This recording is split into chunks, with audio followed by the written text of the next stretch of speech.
Welcome to a Consult ROI podcast where we bring you the strategies and insights you need to drive your business success and your personal success.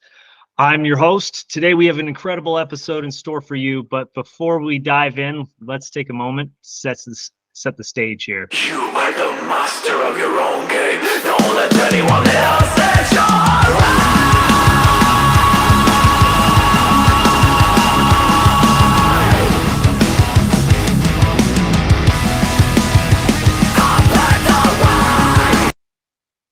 All right, people. So as you can see, that is a song that we actually just had produced recently here. It is called Pave the Way, and it is about, so the lyrics of that, the beginning, if you don't hear it, is basically just says, you are the master of your own game. Don't let anyone else change your aim or set your aim. You'll pave the way. So it's a great reminder and a great insight to be able to take the consideration and say, like, how often are we really allowing other people to set what our aim should be or could be or whatever else, and what are we settling for what we have in life? Because at the end of the day, we've talked about this in previous episodes, you will get whatever you settle for. So how often are we letting other people set our aim, and how little are you paving the way in that right now? And if that is you, and you're like, hey, shit, I am sick of living life like this, then what can we do here to start paving your own way? What can we do to start moving forward on the right foot to the path that you actually want to be and where you want to be in life?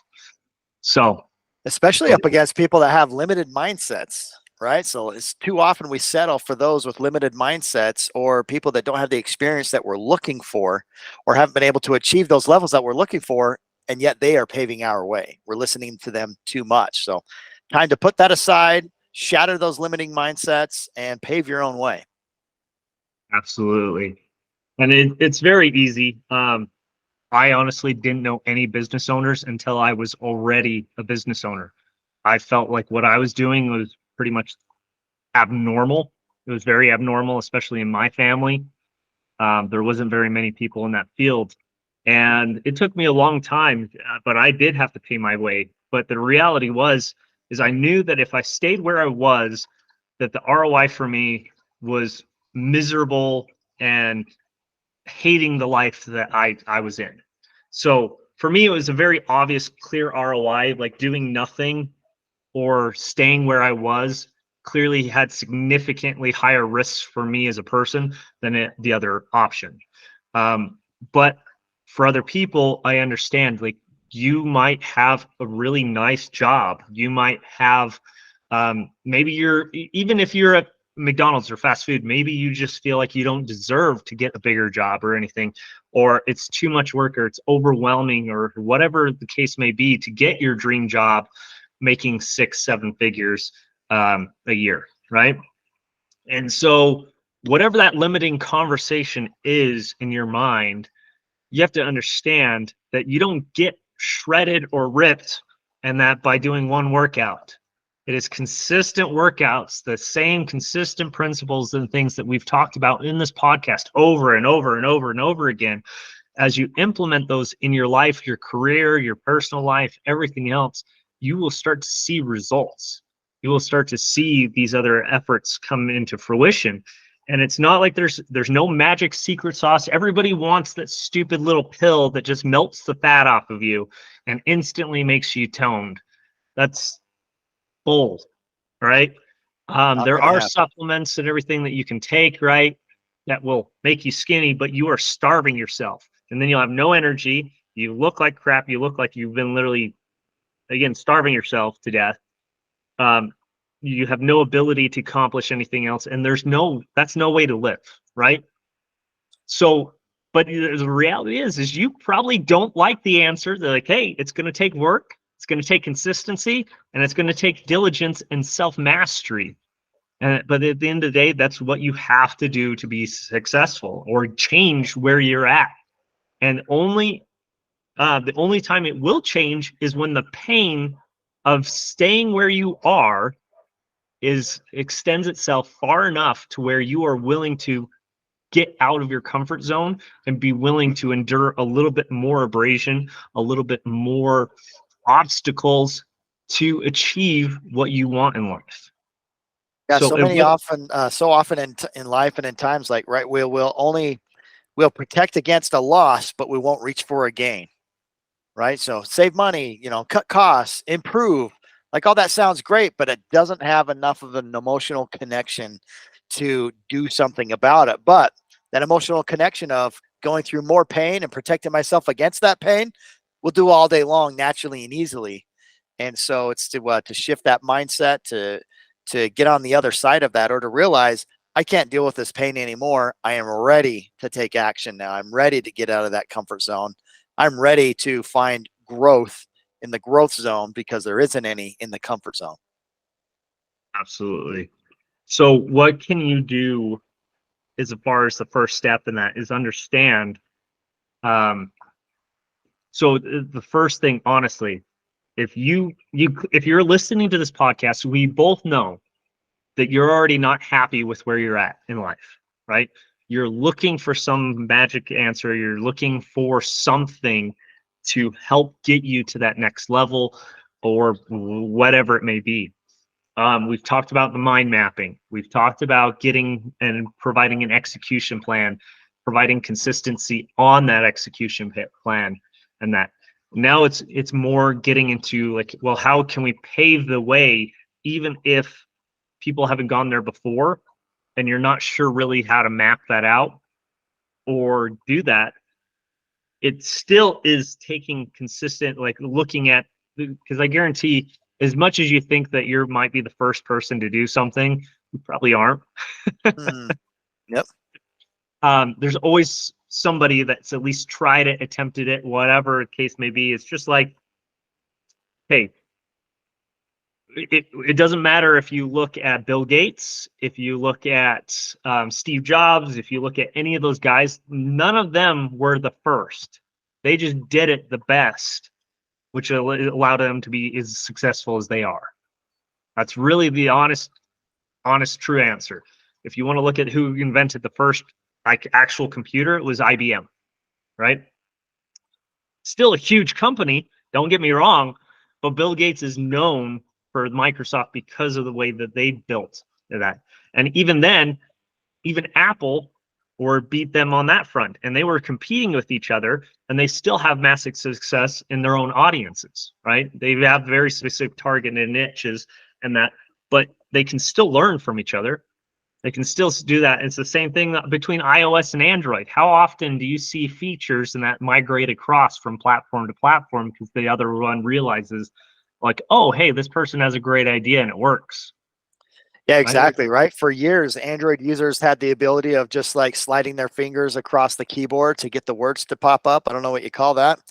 I'm still old school and end up typing everything. And for my kids and their displeasure, I also add periods at the end of everything I text to them just to bother them.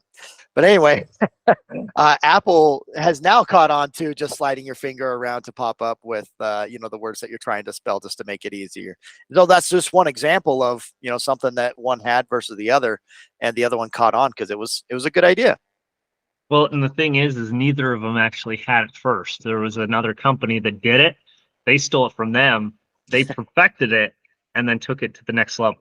But the thing is again, if you are trying to find success, stop. Like, if you don't have a ton of money right now, like being the first is always the most expensive. Absolutely. 10 out of 10 times it is always the most expensive because you are proving the concept, you're doing that. And then the people with the money come in and stomp you out. So honestly, it is in your favor to do something that at least the basic concept has been proven to where you can perfect it, that you can be better at it or anything else. It doesn't matter if you're doing plumbing, if you're doing other stuff. And I'm not saying that now, like, just to stop you there. I'm not saying that to shoot down your dreams. I'm not saying that to do anything or like limit you in any way. In fact, you might be able to find a great investor that'll help front all that R&D and development and everything else. But if you are still trying to bootstrap this, if you are like, you have very limited funds, you're trying to make a living, you're trying to get to the next level, you're trying to improve your stance, you've noticed that like your money doesn't go as quite as far as it used to, here's some basic things that you can do right now to pave your own way just by, again, perfecting it. Like paving your own way typically, again, is finding a trail that somebody trudged through a little bit. You can at least see the footprints, right? The general footprints, even like say through the snow. Is it easier to go step through the buried snow first? Or is it easier to at least somewhat follow the steps of the person that just went right before you? Oh, I'm Right? always following the steps because I don't want that snow going down into my shoes or my boots, right? Right. Exactly. And You so avoid some unnecessary pain in discomfort by following other learning from people. others. Yes, yeah, you're exactly right. So let's talk about that for a second. So as you are paving that way, you are taking that ownership there, and you kind of roll that into the company. Um, Earlier, before we hit the record button, you're kind of talking about some of those thoughts around that of like, do I roll solo? Am I the lone wolf? Am I paving that way and just doing everything all on my own? Or do we kind of structure that now as we've gotten a few things dialed in and start building out our company with specific roles and what that looks like? Well, and a lot of people will always think that paving the way is always the first guy. And yes, while they are the initiator, it takes tens, 20, 30s plus people and that going down that same path and treading it before it becomes a trail, right? Yep, exactly. So Someone's got to blaze that trail. Someone has to. But yeah, you and know, the it's always more it the does, first it's going to create few that people. trail. And I mean, you can still pave your way. And this is the other thing that I want to make sure that people understand is you can still pave the way even in something as overrun as plumbing, even as overrun as HVAC, even as overrun as like being an electrician or a carpenter or um, a fast food restaurant, right? You just find out like, okay, I've gone down the main path as far as humanly possible, and like these are all the things that would work really well: the systems, the processes, the automation, the efficiency, etc. So you learn all those lessons on the path well paved. Then you pave your own way and say, look, I'm going to decide from here and clearly differentiate myself, whether it's better food, better customer service, better anything else. Like Chick-fil-A, like their whole reason that they're a multi-billion-dollar company is because of the fact that they take such pride in their customer service. They restrict their franchises to only having like one location. The franchisee owners, they in fact have a waiting list on it. They make every single person do that, and they focus on the verbiage, even as something as simple as My how may I pleasure. serve you? Like it's a pleasure. Yes, exactly. Um, and those little minute details is still paving the way, but it made a drastic difference on how successful they are. Because how many new fast food franchises open up every single year? And It's not only fast insane. food, Yeah, and chicken alone, right? Like there's yeah, just chicken stuff everywhere. So then, yeah, someone with a limited mindset and be like, oh, there's too much chicken competition out there. There just is. So why would I even no bother? way to pave that way. It's already well trodden. Well, hate to tell you, Buttercup, there's plenty of ways. Absolutely. So many different ways. And so I think that, throughout this process, you got to go and get experience somewhere. And then if your people that you're around, your circle of influence is willing to see you as a trusted member of the team or a trusted advisor or a trusted person in that circle, are they going to listen to some of the gaps that you've identified to improve and continue to pave that way? Or is it, you know what, they just kind of brush it off? That's a non-issue to them. It hasn't climbed high enough on the pain scale. So they're just sticking with what we've always done because that's the way we've always done it. And now you've identified some gaps that could really shift that customer experience. Well, And and really, it just depends on if the person is content with just staying with where they are, right? Because you can continue to do nothing, right? You can continue to do exactly what you're doing right now and have continue to have exactly the same life you've always had. Like, that's the reality. Mm. If you want the same job that you've always had, if you want the same career, the same business, the same money, stay exactly how you are. Don't change a damn thing. There's no reason.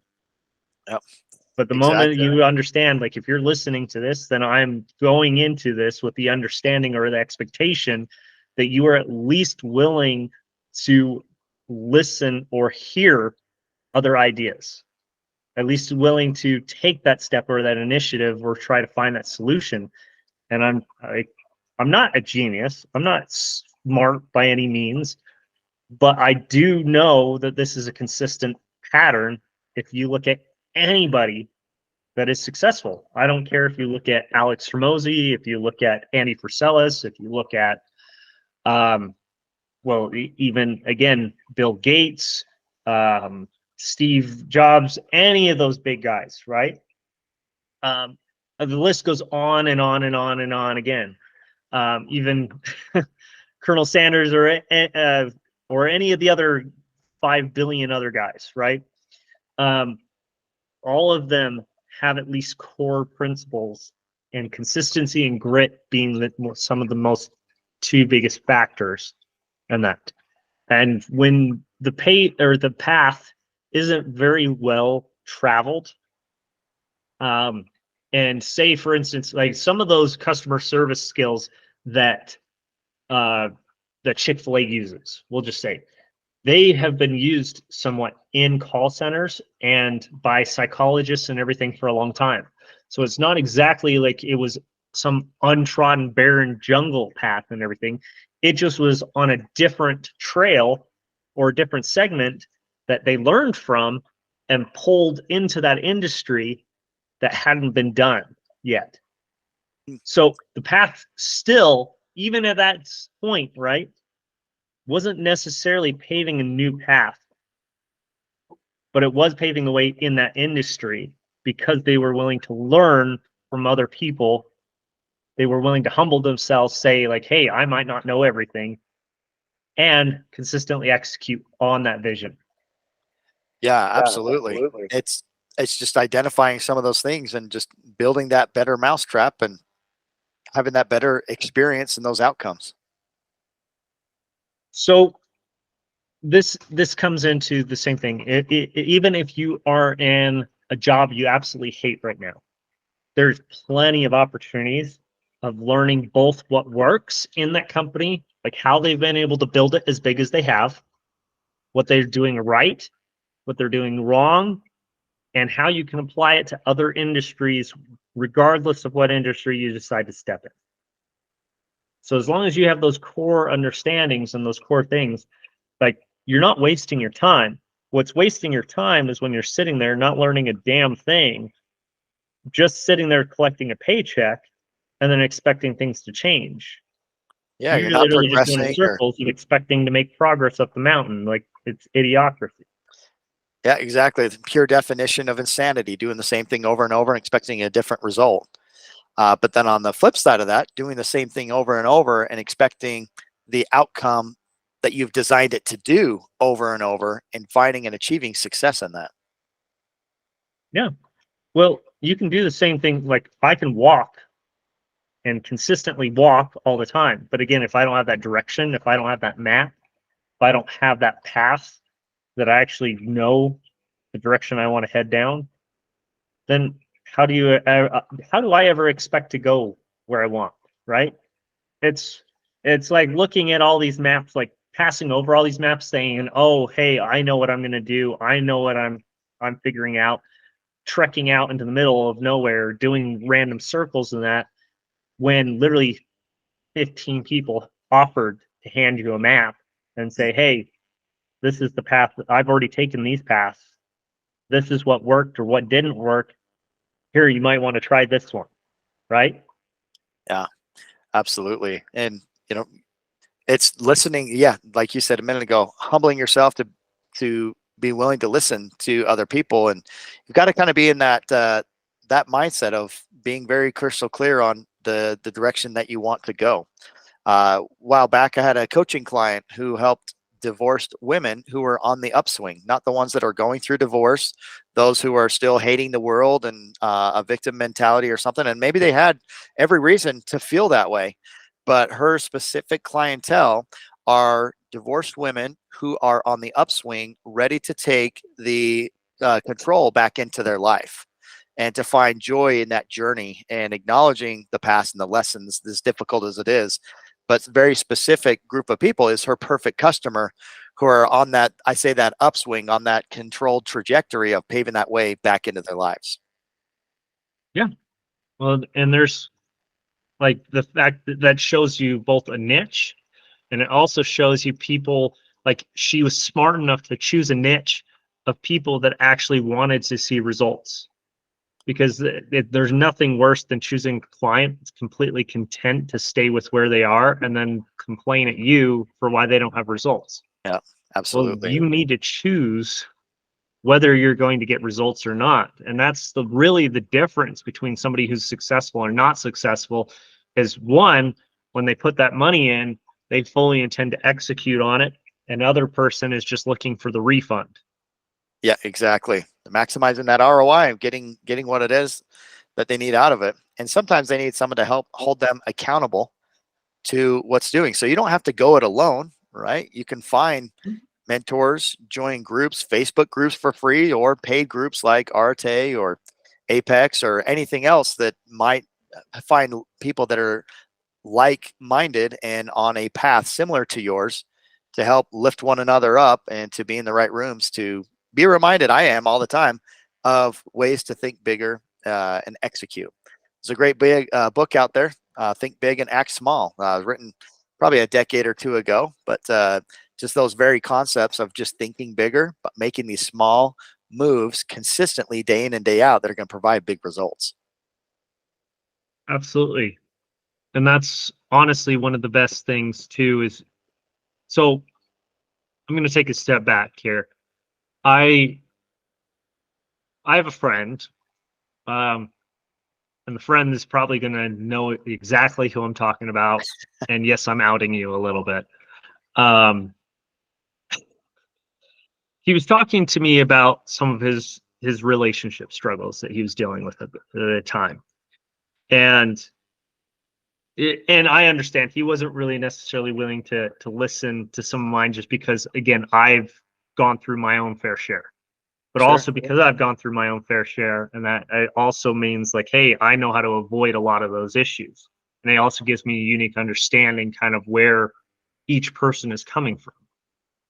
And it was a series of different things that he brought up, and that's just like, hey, I don't know what's going on with this.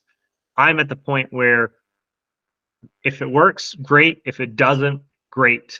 But I'm done and everything else. And I was like, well, what makes you think that they're willing to put in the effort, and that if you aren't willing, if you don't even know if you're willing to put in the effort, you're not, right? Hmm. And so of course you both are sitting in this limbo. You don't really have a map. Neither of you have a destination. And this is the main reason that most business relationships end badly. Most first marriages and that end in divorce and so forth, is because you're very much convinced that you're supposed to go into any relationship with no expectations, no objectives, no destination, no goals oriented, and be fine with it, accept everybody for who they are and everything else, which is not like reality at all. You can have great sexual chemistry with people, and they can be the worst humanly possible for you. They can be literally like, I can lose IQ points talking to them, and it's just miserable.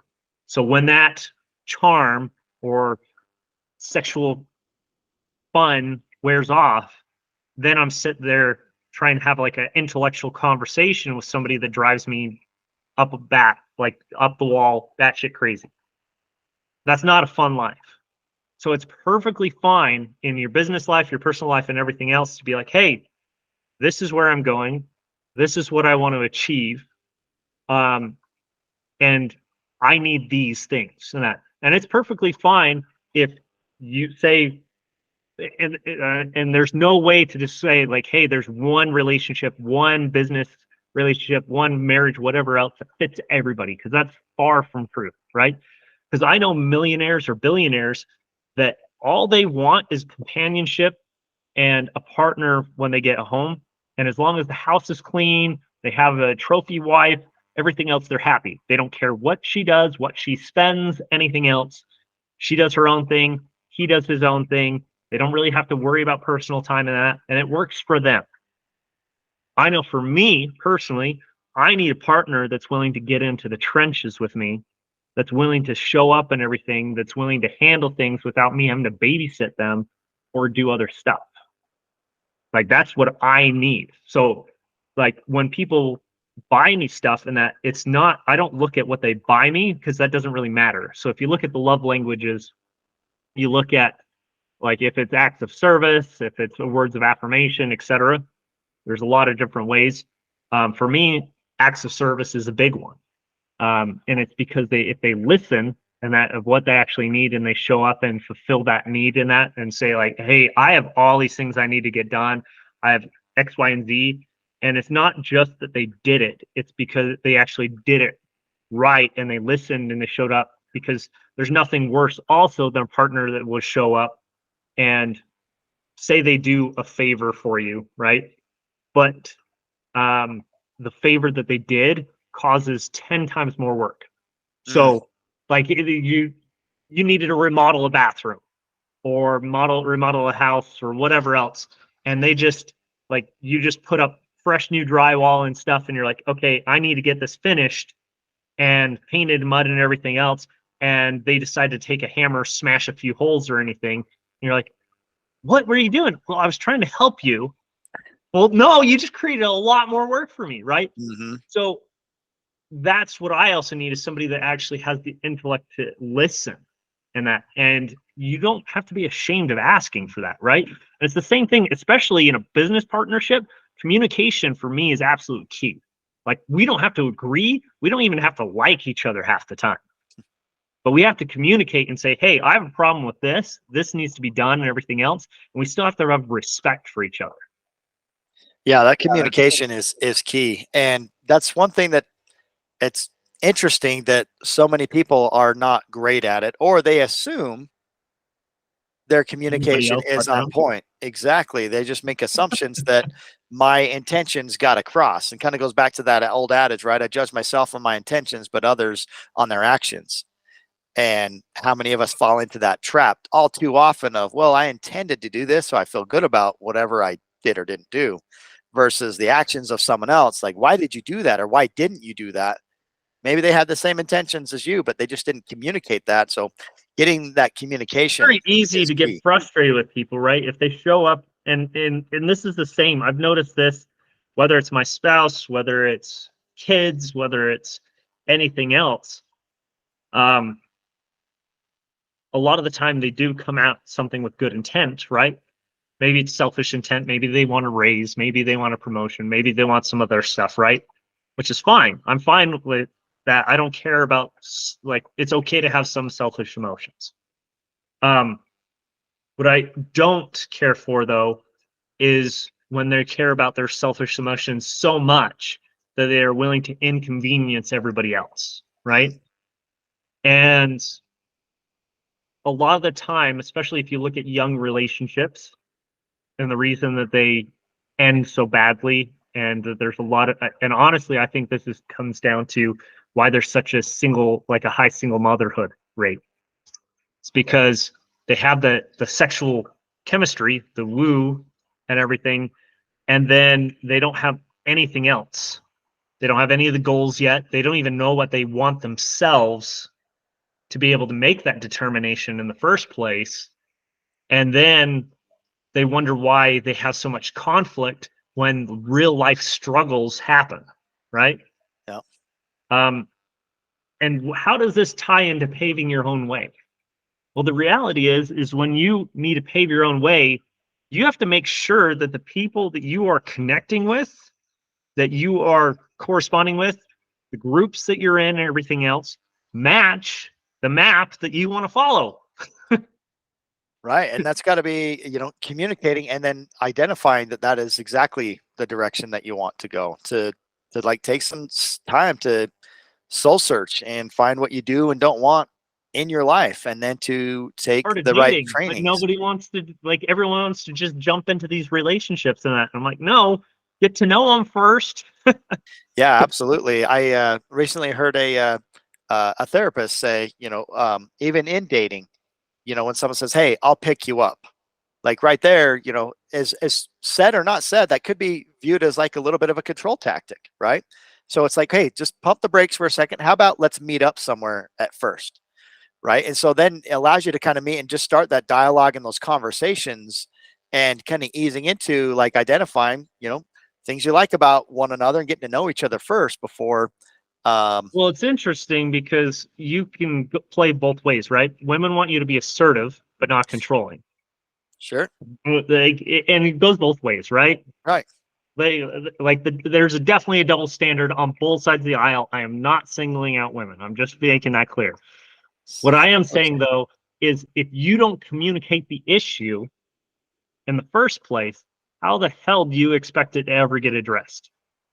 Like there was so many different things. Like so, even one thing that is always bothered me is when somebody will say like, "Hey, I need this done," right?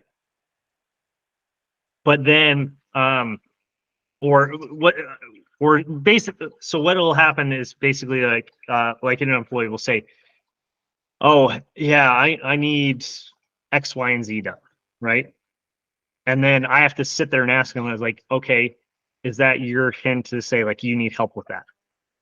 Mm, Like, is that your way of saying or whatever, right? And then that happens regardless in employee relationships or anything else. Stop doing hints or things that you think are obvious and that, and just clearly speak out what you want. And that regardless, and you'd be amazed too, even if you are in a business group, right? And somebody says something that comes across confrontational, and you'd be like, "Hey, um, I just wanted to clarify, is that your way of saying this and that? Or are you trying to mean this, right? Or are you trying to do that and try to go from it from an understanding standpoint as opposed to, okay, I'm just instantly offended and I'm going to play victim and then hate that person and never talk to them and blah, blah, blah. Because that's the reality that most people play. and that's, Um, yeah, that's exactly what happens a it's lot of toxic. times. Yeah, it really is. Integrity selling has a method to that. It's called the ACR: acknowledge, clarify, and respond. So exactly what you've just described there. Of, okay, I hear you saying this. Now, if I understand it correctly, what you're saying is that, and then respond accordingly to that. So it kind of helps put everybody on a level playing field. And it could be, no, that's not at all what I said. Okay, well, that's why I'm asking, so I can clarify and respond to And that's how what it you're is paving the that field is or you're suggested. paving the way, right? You are paving the way to clear communication. I've gone over the saying before in previous podcasts as well, which is like all issues are communication issues. If you look at the like almost all wars come down to communication, disagreements and everything. Almost all conflict in general come from communication issues. Um, and most strife or conflict in general comes with that, right? Mm, And the unwillingness to come together or to be willing to understand the other. yeah, absolutely. So I mean, it definitely takes, it takes two to make things happen when you're involving others. If you're going lone wolf versus building out that business and different roles and things there, like communication is key.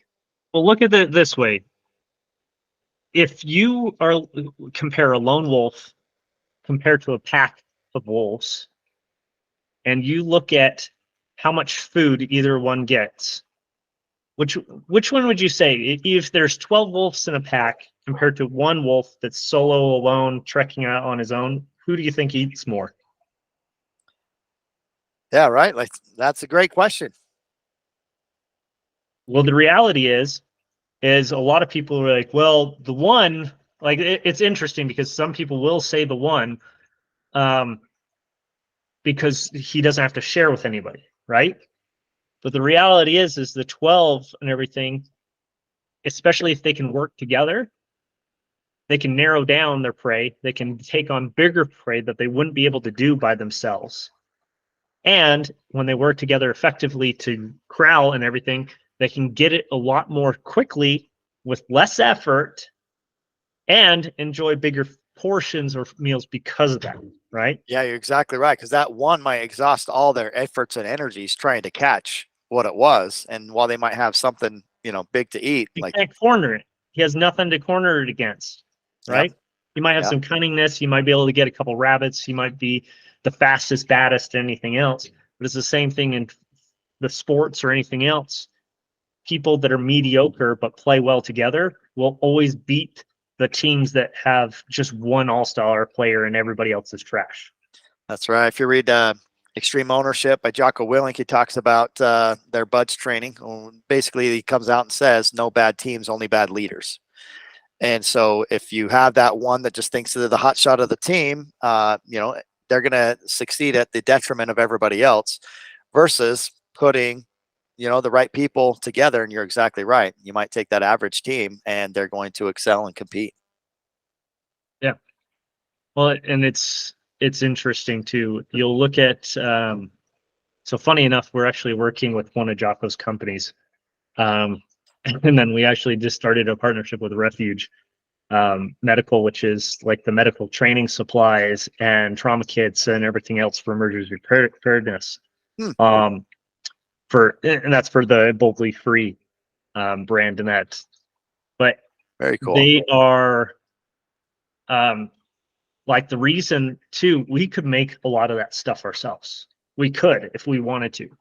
But the reality is why would I want to do that when there's somebody that does it just as well, if not better, than I could have done it anyways, and we can both prosper, right? They have the same goals as me. They want to better the world. They want to better prepare other people to be self-sufficient, to protect life, protect liberty and the pursuit of happiness and that. So if I can find other people that have that same goal, the same mission, those same objectives, why wouldn't I want to work with them? Absolutely. It's identifying, the perfect people, your perfect customers, the right people that align with what you're trying to do, which goes back to Simon Sinek, where he says, sell to people who believe what you believe and are driven by a cause. And together, you're going to row together and excel and achieve together. Yep, absolutely. So I think we've given enough for you guys to mull on for a little while. It's a lot of information, but hopefully you found something out of this that allows you to at least take the next steps forward and that pave your own way, learn new lessons, and have the boldness to find those other people, that your other tribe, the rest of your pack, to pave the rest of the way and for the life that you actually want to lead. So we appreciate you guys. We appreciate all of you that like, listen, and share this. If you found value, please share it. That's all we're asking. Share the show so we can help other people on that to empower themselves, to better themselves, to get to the next level. And we will catch you guys on the next podcast. Thanks, everyone.